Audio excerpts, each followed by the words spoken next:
প্রিয় ছাত্রছাত্রীরা সবাই কেমন আছো? আশা করি প্রত্যেকে খুব ভালো আছো। আমি রয়েছি তোমাদের সঙ্গে, তোমাদের স্যার অর্ক স্যার।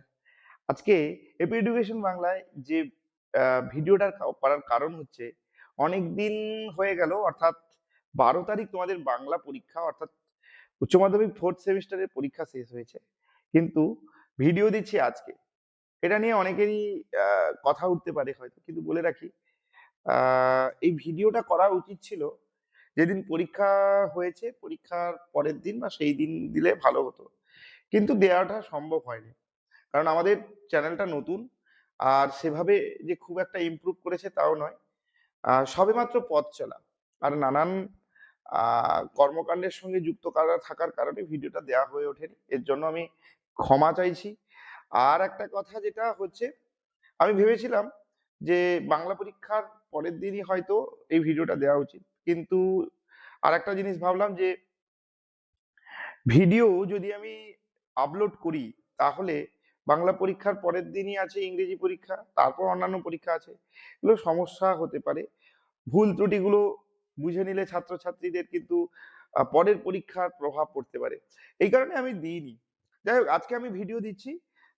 ভিডিও বিষয়বস্তু হচ্ছে যে আমাদের এপি এডুকেশন বাংলার যে অনলাইনে, অর্থাৎ আমাদের যে ভিডিও ছাড়া হয়েছে, কয়েকটা মাত্র ভিডিও দেওয়া হয়েছিল, সেই ভিডিওগুলো থেকে কি এসছে, আর অফলাইনে সারা বছর ধরে যে সমস্ত ছাত্রছাত্রীরা 11 12 পড়ে গেছে, তাদের কাছে প্রশ্ন কতটা লাগলো। হুম তো এটা নিয়েই কিন্তু আজকের পর্যালোচনা। আর আমরা বলবো যে এবছরের প্রশ্নপত্র নিয়ে যদি পর্যালোচনা করা যায়, তাহলে একটা কথা বারবার বলতে হয়, আমি বরাবরই বলি, সে অনলাইন হোক আর অফলাইন হোক, সবসময় ছাত্রছাত্রীদের এটাই অ্যাডভাইস দিই যে পাঠ্যপুস্তকের বিকল্প কিছু হতে পারে না। যেটা কিন্তু এবছরের উচ্চ মাধ্যমিক 4th সেমিস্টারের বাংলা পরীক্ষা তা প্রমাণ করে দিল।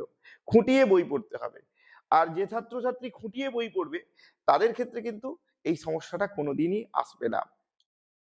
বিশেষ করে এবছরের পরীক্ষায় আহ হারুন সালেমের মাসি থেকে একটা প্রশ্ন ছিল, সেটা, কিংবা ডাকঘর নাটক থেকে প্রশ্ন ছিল। অনেকগুলো একটু ছাত্রছাত্রীদের ভাবাতে চেষ্টা করেছে, যারা একদম নোট নির্ভর, সাজেশন নির্ভর পড়াশোনা করে চলে গেছো, বা যারা গেছিল তারা কিন্তু অনেকটা সমস্যায় পড়েছে।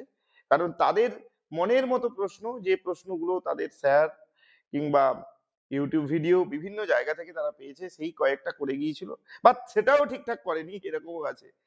তো তাদের ক্ষেত্রে তো সমস্যা হবে। তাই ছাত্রছাত্রীদের বরাবরের জন্য আমি বলবো, সে 9 হোক, 10 হোক, 11 হোক আর 12 হোক, সবাইকে একটা কথাই বলবো যে ভালোভাবে পাঠ্যপুস্তক পড়ো, অর্থাৎ টেক্সট বই যদি খুঁটিয়ে খুঁটিয়ে পড়ো না, কোনো সমস্যা কিন্তু বাংলার ক্ষেত্রে হবে না, হতে পারে না।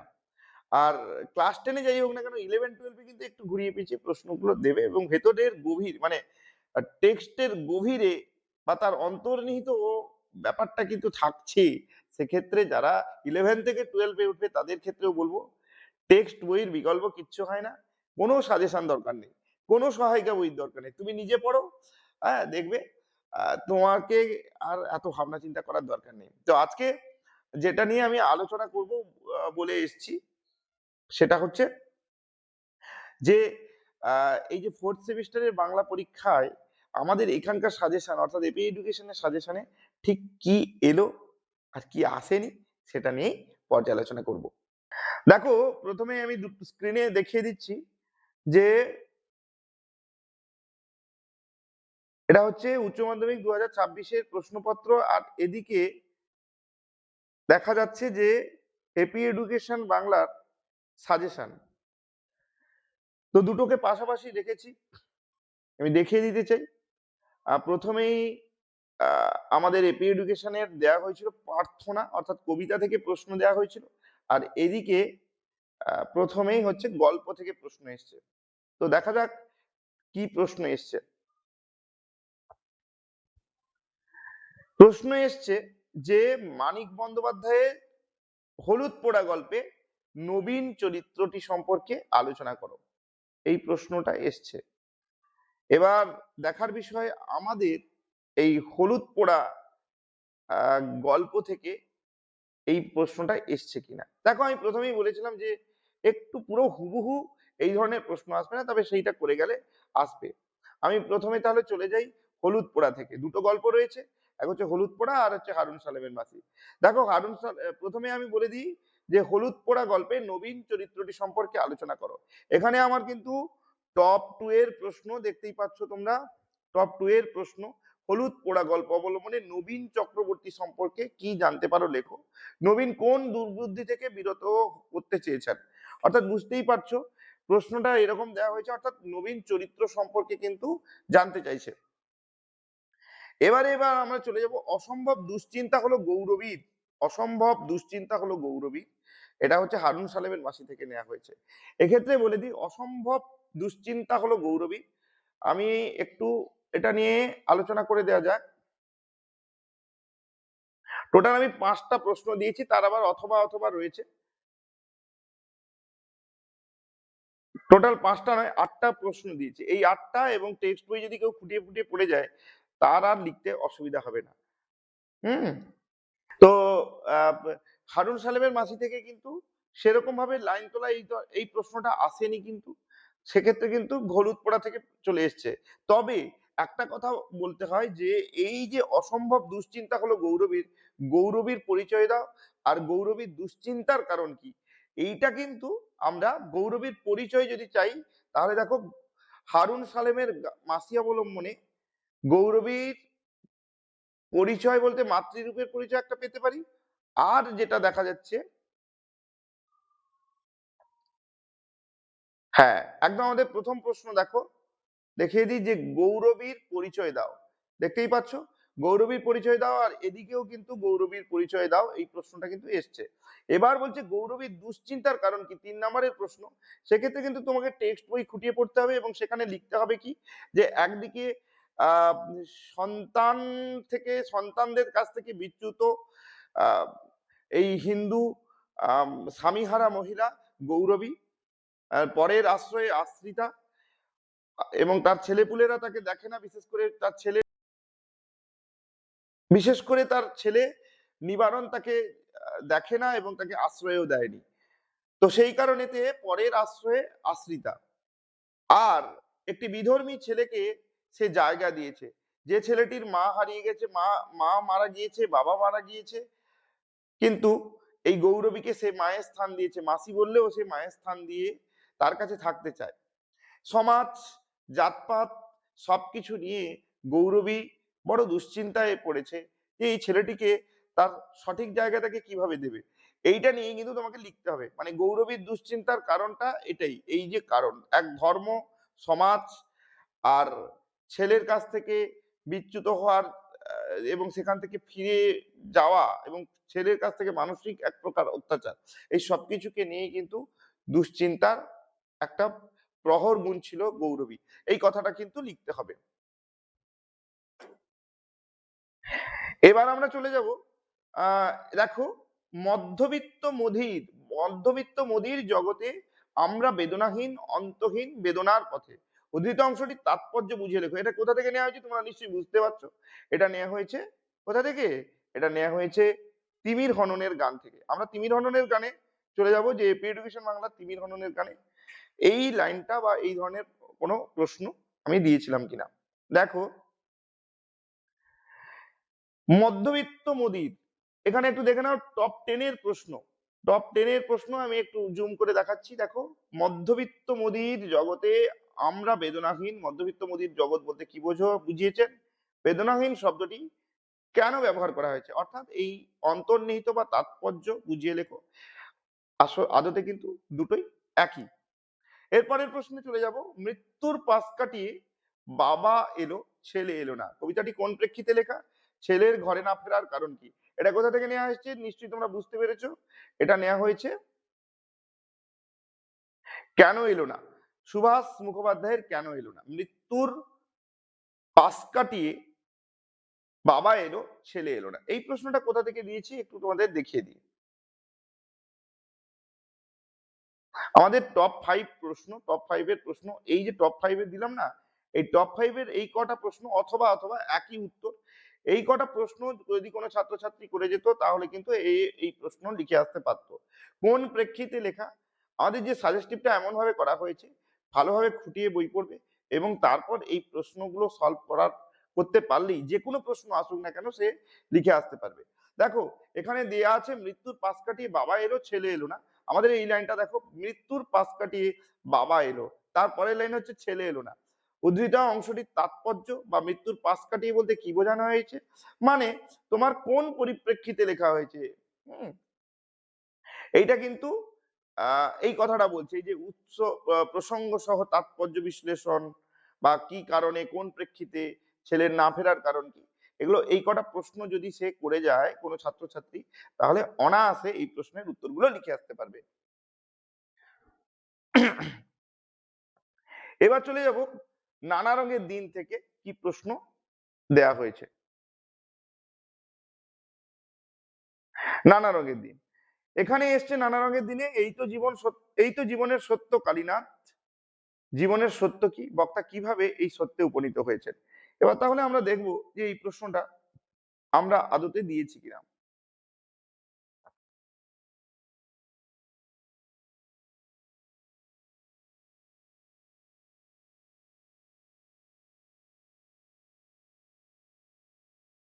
দেখো আমাদের টপ 3 প্রশ্ন আমি দেখিয়ে দিই। এই তো জীবনের সত্য কালীনাথ, এখানে জীবনের সত্য, জীবনের কোন সত্য উদ্ভাসিত হয়েছে, আর এখানে বলছে জীবনের সত্য কি, মানে ওই কোন সত্য, বক্তা কিভাবে এই সত্যে উপনীত হলেন।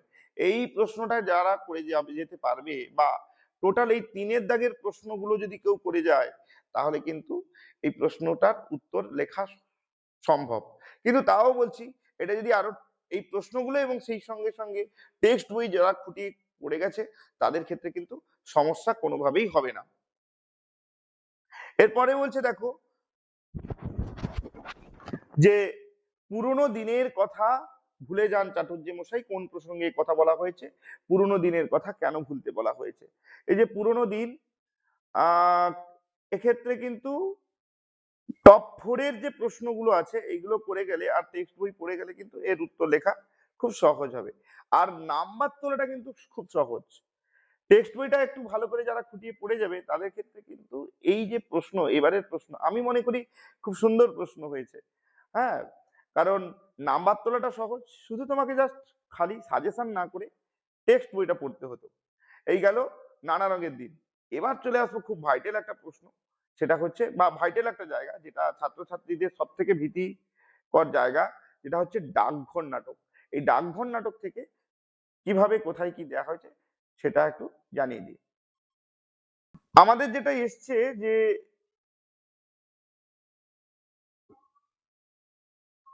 দেখো যে সির দাগের প্রশ্নটা যেটা আমরা দিয়েছিলাম যে বলো যে সুধা তোমায় ভোলেনি, এখানে বোর্ডের পক্ষ থেকেও কিন্তু এই প্রশ্নটা দেওয়া হয়েছে, বলো যে সুধা তোমায় ভোলেনি, সুধা কেন অমলকে ভোলেনি, এই সূত্রে সুধা চরিত্রটি সংক্ষেপে লেখো।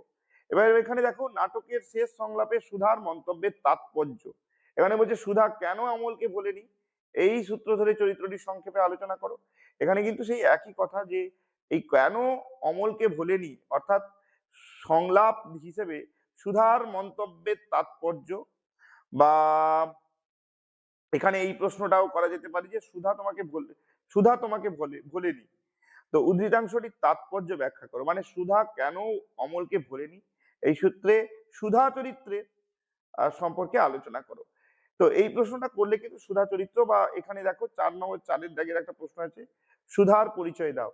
হুম, তো একই সুধার পরিচয়, এবং সুধার পরিচয় যেহেতু বলছে 2 নম্বরে তাহলে এইটাই দিলে হবে। আর সুধা কেন অমলকে ভোলেনি এই তাৎপর্য লিখে এলে কিন্তু উত্তরটা একই দাঁড়াচ্ছে। এখানে দেখো ডাকঘর কি বা ডাকঘর, কার ডাকঘর, ডাকঘর শব্দের অর্থ কি এবং রবীন্দ্রনাথ কোন তাৎপর্যে ডাকঘর নাটকটির নামকরণ করেন।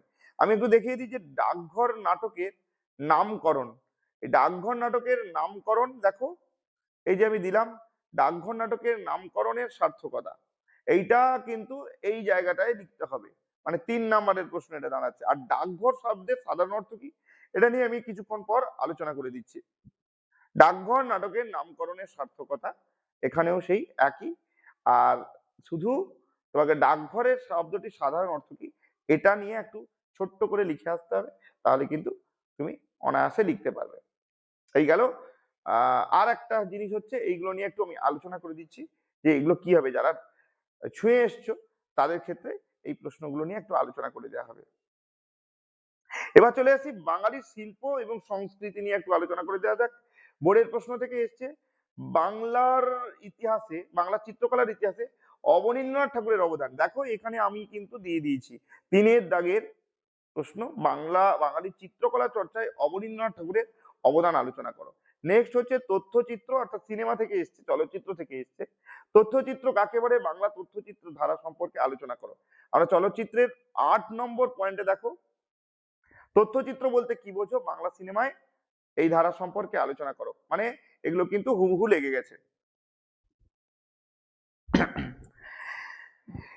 এবার চলে যাব আমরা প্রবন্ধে। প্রবন্ধ সম্পর্কে একটু বলে রাখা প্রয়োজন। প্রবন্ধ দুটো আছে, এক হচ্ছে প্রদত্ত অনুচ্ছেদটিকে প্রস্তাবনা বা ভূমিকা স্বরূপ গ্রহণ করে বিষয়ের গভীরে প্রবেশ করে পরিণতি দানের মাধ্যমে একটি পূর্ণাঙ্গ প্রবন্ধ রচনা করো। এবং আরেকটা রয়েছে যে জীবনীমূলক বা তথ্য ভিত্তিক প্রবন্ধ। সেক্ষেত্রে একটু কি এসছে একটু দেখে নিই। দেখো এই যে বিষয়ভিত্তিক বা অনুচ্ছেদমূলক যদি রচনা আসে, সেক্ষেত্রে আমি দেখি বোর্ডের প্রশ্ন থেকে কি এসছে। বোর্ডের প্রশ্ন থেকে এসছে পরিবেশ ও বিপন্ন মানুষ, পরিবেশ ও বিপন্ন মানুষ। আর এখানেও আমার 1 নম্বর দাগের প্রশ্ন হচ্ছে পরিবেশ ও বিপন্ন মানুষ, মানে হুবহু একেরটাই কিন্তু এখানে লেগে গেছে। তাহলে বুঝতে পারলে। এবার আমরা চলে আসব প্রবন্ধ, মানে জীবনীমূলক বা তথ্যভিত্তিক প্রবন্ধ। এক্ষেত্রে তোমাদের আমি একটু বলে রাখি যে এইখানে কিন্তু সত্যি কথা বলতে কিচ্ছু লাগেনি, সত্যি কথা বলতে কিচ্ছু লাগেনি। এবার লাগেনি যেরকম, সেরকম আমি একদম সেমিস্টারের শুরু থেকেই কিন্তু ছাত্রছাত্রীদের, আমার অফলাইনের ছাত্রছাত্রীদের কিন্তু একটা ছক দিয়ে দিয়েছিলাম, যে ছকটা ছাত্রছাত্রীরা আয়ত্ত করে নিতে পারলে কিন্তু যে কোনো লেখক, সাহিত্যিক, সঙ্গীত শিল্পী যাই আসুক না কেন, ওই ছক অনুযায়ী। আর যেহেতু একটু আমি বলে রাখি, যারা দর্শকবৃন্দ রয়েছেন তাদের ক্ষেত্রে বলে রাখি, যেহেতু পয়েন্ট দেয়া আছে, এই যে জন্ম, তারপরে পিতৃদত্ত নাম, পিতা, মাতা, এগুলো যে দেয়া আছে, এই পয়েন্ট ধরে ধরে কেউ যদি ঠিকঠাক করে একটা বাক্য রচনা তৈরি করে দিতে পারে অনেকগুলো, তাহলে কিন্তু এখানেও 5 পেয়ে যেতে পারে। আর যে ছকটা দেয়া হয়েছে, ওই ছক অনুযায়ী কোনো ছাত্রছাত্রী যদি লিখে আসে এইটা, মানে এটা তো হিন্টস দেয়া আছে, জাস্ট হিন্টস দেখে দেখে ওই ছকটাকে বেশ সুন্দর করে সাজানো আছে। যে কোনো লেখক সাহিত্যিকরা দের সম্পর্কে এলে জাস্ট এটাকে পুট করতে হবে, আর অনায়াসে সুন্দর একটা প্রবন্ধ তৈরি হয়ে যাবে। তো সেক্ষেত্রে এটা নিয়ে সমস্যা কিছু করার, মানে না এলেও সুন্দর করে 8-9 পাওয়া যাবে, ওই ছকটা যদি মেনটেন করে ছাত্রছাত্রীরা। একটু কোটেশন দিতে হবে, আর ছক অনুযায়ী লিখে যাও, ছকের ভাষাটাও সুন্দর। তো এটাই হচ্ছে বিষয়। উম এই গেল সাজেশন, কি লেগেছে না লাগেনি সেটা তো আমি দেখিয়ে দিলাম, আর আপনারাও দেখলেন, আর ছাত্রছাত্রীরা তোমরাও দেখলে যে কি লেগেছে কি লাগেনি। এই গেল বিষয়। এবার আমরা আলোচনা করব যে বেশ কয়েকটা প্রশ্ন, যে প্রশ্নগুলোকে নিয়ে একটু আমাদের ভাবতে হবে। তো চলো এবার একটু দেখাই সেই প্রশ্নগুলো কি, সেই প্রশ্ন। হুম, দেখো আমি এই যে সাজেশনে বিশেষ করে যে প্রশ্নটা নিয়ে একটু আলোচনা করব বলেছিলাম, সেটা হচ্ছে ডাকঘর নাটক থেকে কি প্রশ্নটা এসছে সেটা একটু আলোচনা করেছি, যেটা ছাত্রছাত্রীদের ক্ষেত্রে অনেকেরই সমস্যায় পড়তে পারে। যেমন দেখো যে অমন নবীন চোখ তো আমার নেই, তবু তোমার দেখার সঙ্গে সঙ্গে আমিও দেখতে পাচ্ছি। কে কাকে কথা বলেছে, বক্তা কি দেখতে পেয়েছিলেন তা লেখো। এই প্রশ্নের উত্তরটা আমি লিখে রেখেছি, যারা এইরকম ভাবে লিখে এসছো তারা কিন্তু নাম্বার পাবে। অমন নবীন চোখ তো আমার নেই, তবু তোমার দেখার সঙ্গে সঙ্গে আমিও দেখতে পাচ্ছি। কে কাকে এ কথা বলেছে, বক্তা কি দেখতে পেয়েছিলেন তা আলোচনা করো। কে কাকে বলেছে, দেখো উদ্ধৃতাংশের বক্তা হলেন ঠাকুরদা। তিনি নাটকের কেন্দ্রীয় চরিত্র অসুস্থ বালক অমলকে একথা বলেছেন। অমল যখন তার মনের কল্পনা দিয়ে বাইরের জগৎকে দেখছিল, ঠাকুরদা তখন তার সেই দেখার সাথী হয়েছিলেন। বক্তা যা দেখতে পেয়েছিলেন, ঠাকুরদা আসলে অমলের বর্ণনার মধ্যে দিয়ে এক অদ্ভুত মায়াবী দৃশ্যপট নিজের কল্পনায় প্রত্যক্ষ করেছিলেন। অমল জানালার ধারে বসে যা যা দেখেছিল এবং ঠাকুরদাকে যা বর্ণনা করেছিল, ঠাকুরদাও তাই দেখতে পাচ্ছিলেন। পাহাড়ের উপর থেকে রাজা ডাকঘর করা, এই পয়েন্টটা কি লিখবে? পাহাড়ের উপর থেকে একজন ডাকঘর করা লণ্ঠন হাতে নেমে আসছে। সে কতদিন আর কত রাত ধরে কেবলই নিচে নেমে আসছে। প্রকৃতির রূপ। পাহাড়ের নিচে যখন ঝর্ণার পথ শেষ হয়েছে, সেখান থেকে নদী ও জোয়ারির ক্ষেতের ভিতর দিয়ে আঁকাবাঁকা গলি পথ ধরে সে আসছে। রাতের অন্ধকারে ক্ষেতের মধ্যে ঝিঁঝি পোকা ডাকছে, আর নদীর ধারে কাদা খোঁচা পাখি লেজ দুলিয়ে ঘুরে বেড়াচ্ছে। মুক্তির পথ। অমল বলেছিল যে ঝর্ণা আর আখ ক্ষেতের পাশ দিয়ে চলে আসা সেই আঁকাবাঁকা পথগুলো স্পষ্ট দেখতে পাচ্ছে। ঠাকুরদাও অমলের সেই নবীন চোখ বা নিষ্পাপ দৃষ্টির সাহায্য নিয়ে জগৎটাকে এক নতুন রূপ ও আনন্দের সঙ্গে প্রত্যক্ষ করেছিলেন। এবার দেখো, এটাকে বিভিন্ন জন বিভিন্ন ভাবে লিখবে, কিন্তু উত্তরটা এই একটাই। হুম। এরপরে বলছে ডাকঘর, যেটা নিয়ে আরেকটা প্রশ্ন সবাই করে আসতে পারে, যে ডাকঘর, ডাকঘর শব্দের সাধারণ অর্থ কি? আর নামকরণ, নামকরণ নিয়ে বলার কিছু নেই, নামকরণ তো সবাই মোটামুটি করেছে, কিন্তু ডাকঘরটা কি, এটা কে কে কিরকম লিখেছো দেখো। এইরকম খানিকটা লিখলে কিন্তু নাম্বার পেয়ে যাবে।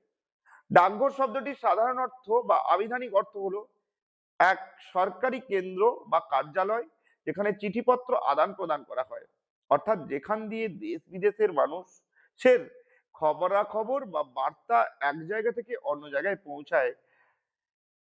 নাটকে অসুস্থ অমল তার ঘরের জানালা দিয়ে রাজার নতুন তৈরি করা এমনই একটি ডাকঘর দেখতে পেয়েছিলেন। আর নামকরণ নিয়ে আমি আর আলোচনা করলাম না, নামকরণ মোটামুটি তোমরা পারবে, এবং অধিকাংশ ছাত্রছাত্রীরা কিন্তু সাজেস্টিভ করেও কিন্তু এই বিষয়টা কিন্তু দেখতে পাচ্ছে। এরপরে চলে আসি, একই উৎপাত, এই প্রশ্নটা, একই উৎপাত। আমি আসি ভাই, কে কাকে কথাটা বলেছে? ডাকঘর নাটকের উদ্ধৃত অংশের বক্তা হলেন রাজ কবিরাজ। নাটকের শেষ দৃশ্যে যখন অসুস্থ অমল রাজা ও রাজকীয় ডাকঘরের জন্য অপেক্ষা করছিল এবং তার অবস্থা অত্যন্ত সংকটাপন্ন ছিল, তখন রাজকবিরাজ মাধব দত্তকে উদ্দেশ্য করে এই মন্তব্যটি বা এই কথাটি বলেছেন। কে? রাজকবিরাজ মাধব দত্তকে উদ্দেশ্য করে এই কথাটি বলেছেন। এবার এর প্রশ্ন হচ্ছে, কোন বিষয়টি নিয়ে উৎপাত বলে মনে হয়েছে? হুম, কাছে ঠাকুরদার উপস্থিতি এবং তার কথাগুলোকে উৎপাত বলে মনে হয়েছে। কবিরাজ ছিলেন কঠোর নিয়ম ও ওষুধের শাসনাবাদী। তিনি অমলকে বদ্ধ ঘরে অন্ধকারে রাখতে চেয়েছিলেন। অন্যদিকে ঠাকুরদা ছিলেন মুক্তির প্রতীক। ঠাকুরদা অমলকে বলেছিলেন যে রাজা নিজেই আসছেন অমলকে নিতে। রাজকবিরাজের কাছে এটি অবাস্তব এবং চিকিৎসার পথে বাধা। রাজকবিরাজ মনে করতেন যে অসুস্থ শিশুকে শান্ত রাখা এবং বাইরের জগৎ থেকে বিচ্ছিন্ন রাখা প্রয়োজন, কিন্তু ঠাকুরদা এসে অমলের মনে রাজার আগমন এবং মুক্তির যে স্বপ্ন জাগিয়ে দিচ্ছিলেন, তা রাজকবিরাজের কাছে অবাঞ্ছিত ঝঞ্ঝাট বা উৎপাত মনে হয়েছিল। ঠাকুরদা যখন ঘোষণা করেন যে রাজা আসছেন এবং রাজপ্রহরীরা দুয়ারে ঘা মারছে, তখন রাজকবিরাজ বিষয়টিকে নিছক পাগলামি এবং বিশৃঙ্খলা বলে মনে করেন। এই আনন্দ ও উত্তেজনার পরিবেশ তার চিকিৎসার গাম্ভীর্যকে নষ্ট করেছিল বলেই তিনি এটিকে উৎপাত বলে ঘর থেকে বেরিয়ে যেতে চেয়েছিলেন। যাই হোক, এইটা হলো এই বিষয়টা নিয়ে বা এই কটা প্রশ্ন নিয়ে কিন্তু বাংলার অধিকাংশ ছাত্রছাত্রীদের একটু সমস্যা হয়েছিল। আমি এই সমস্যার নিরসন করলাম যে এই রকম ভাবে লিখলে কিন্তু কোনো ছাত্রছাত্রী 5-এর 5 পাবে, এটা নিঃসন্দেহে বলে দিলাম। তো আশা করি ছাত্রছাত্রীরা তোমরা বুঝতে পারলে যে কেমন ভাবে লিখতে হবে। লাস্ট এই যে ডাকঘর নাটকটা বললাম, আর সাজেশন কি লাগলো এটাও তোমরা দেখলে। আজকের মতো তাহলে ভিডিও এই পর্যন্ত। আর যারা নতুন যারা আছো ছাত্রছাত্রীরা, যারা 9 10 11 12 এ পড়াশোনা করছো, 11 থেকে যারা 12 এ উঠবে, তোমাদের কিভাবে সাহায্য করতে পারি অবশ্যই কমেন্টে লিখে জানাবে। কোন চ্যাপ্টারটা তোমাদের অসুবিধা আছে অবশ্যই সবকিছুই কমেন্টে জানাও। আর যারা নতুন এসেছো অবশ্যই কি করবে, সাবস্ক্রাইব করবে, বেল আইকনে ক্লিক করে রাখবে, যাতে আমাদের সমস্ত ভিডিওগুলো, পড়াশোনা নির্ভর সমস্ত ভিডিওগুলো তোমাদের কাছে সঙ্গে সঙ্গে পৌঁছে যায় এবং তোমরা সমৃদ্ধ হও। আজকের মতো তাহলে এই পর্যন্ত। টাটা বাই বাই, আবার নতুন ভিডিওতে তোমাদের সঙ্গে দেখা হচ্ছে। ততক্ষণে ভালো থেকো আর মন দিয়ে পড়াশোনা করো।